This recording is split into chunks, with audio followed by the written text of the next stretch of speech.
Shalom. I'm going to start off by giving all praise, honor, and glory to the Heavenly Father, Yahweh Ba'Shem Yahushai, Ba'Shem Ruach HaKodash. Double honors unto the elder high priest that taught my elder apostles. Double honors unto my elder apostles and elder bishops at Great Millstone. GMS, peace and blessings unto the elect of the nation Israel. This is the brother Atazaria from the Great Millstone, Houston. And it's the book of 2 Corinthians chapter 2 and verse 11. It reads, lest Satan should get an advantage of us, for we are not ignorant of his devices. Okay? Satan ain't going to get an advantage of the elect. Now I want to show you how Esau is spinning this Charlie Kirk assassination. Okay? Because he was assassinated. All right? But this guy was right there. But I want to point something out. When you go to the mainstream media, okay,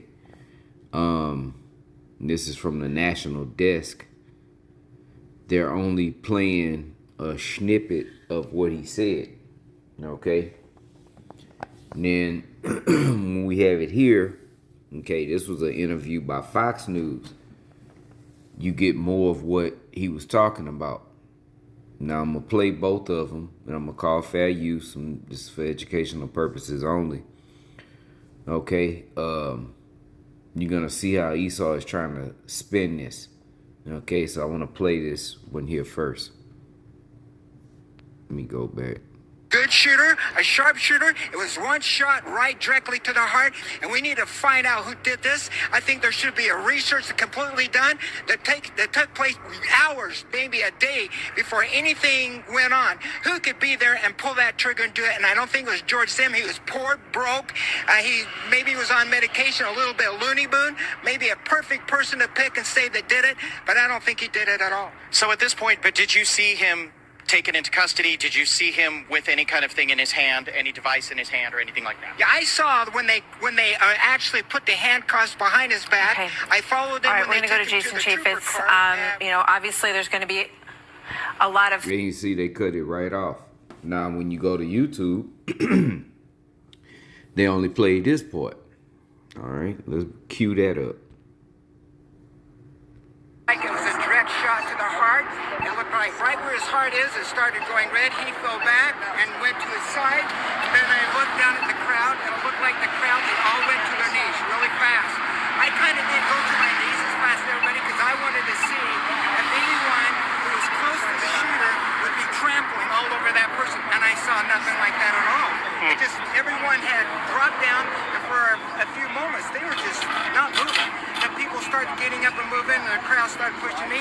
And they pushed me so that I was basically bad stage. Like it was a direct shot. Okay. Now,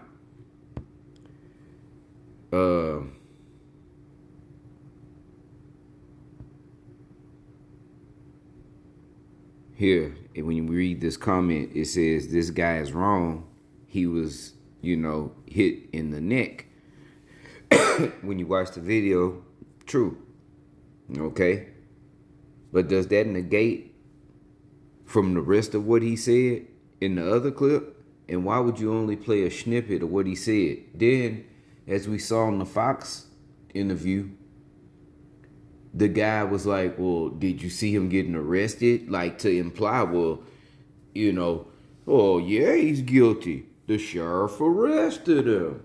That old backwood slack jaw thinking, that deep south thinking. I hate to, but it's true. I mean, you got slack-minded people all over the world, but I'm down here and get to witness them, so I'm in the South, I get to talk about them. So it is what it is. But why would they cut on the Fox News, just go straight to, well, did you see him getting arrested? Did you see anything in his hand? And the guy was like, yeah, I seen something in his hand. And they was putting cuffs on him. He had cuffs on, So clearly the guy was, like, yeah, the dude just got popped right in front of me. You know what I mean? So, yeah, he's wound up. You know what I mean? But That don't negate. Why would you cut like that on the other one? And then why would you only play a part of this?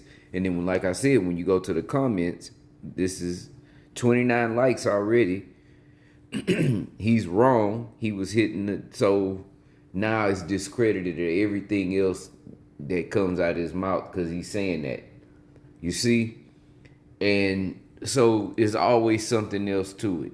And I'm just putting this up because we, as always, have to keep on our proverbial spiritual thinking caps, okay, and not be taken by Esau and his devices, okay, because one of his main devices is media and how he controls the narrative of how he wants things to go. And I saw the shot, you know, and it was heavy, and it was a single shot, like, and it looked like it came down at an angle or something. That, like, you know what I mean? Now, the dude was like, yeah, did you see something in his hand? Well, shit, he looked like he got hit with a rifle, in my humble opinion. You know what I mean? And I could be wrong, but we'll see. But at the same time as well, let me say that Esau always pull off something when he's doing something else. Okay? The small hats just hit Couture yesterday. Now, you think about this, because I watched the article. America got bases over there, right? And this is supposed to be an ally. They just gave Trump a big shiny aeroplane, right? You cannot get into their airspace without permission. So, looked like they had a hand. The small hats had a hand, which brings us to the least of the flock, okay? Because they the least of the flock, Amalek. You see? And they've already kicked up dust. They done attacked 10 different spots, okay? Including ships where they ain't had no business, you know, and just all over the place picking fights, man. And the world is watching and like, oh, okay, America, you police everything else. And these jerks are going around blowing shit up at will, and y'all ain't saying shit. So you think the nations ain't gonna be okay? Well, cool. We got something for all y'all. So okay, so that's just, you know, I noticed that, and I was like, you know what? Let me just do a little quick, you know, through the spirit, and Lord willing, it was edifying. With that, I'm gonna close. To the next, I say shalom. Don't be shit. I must be on Fat Albert. Don't be believing this goddamn devil and this trickery, man. You know. So with that, I'm gonna say shalom. On to the next.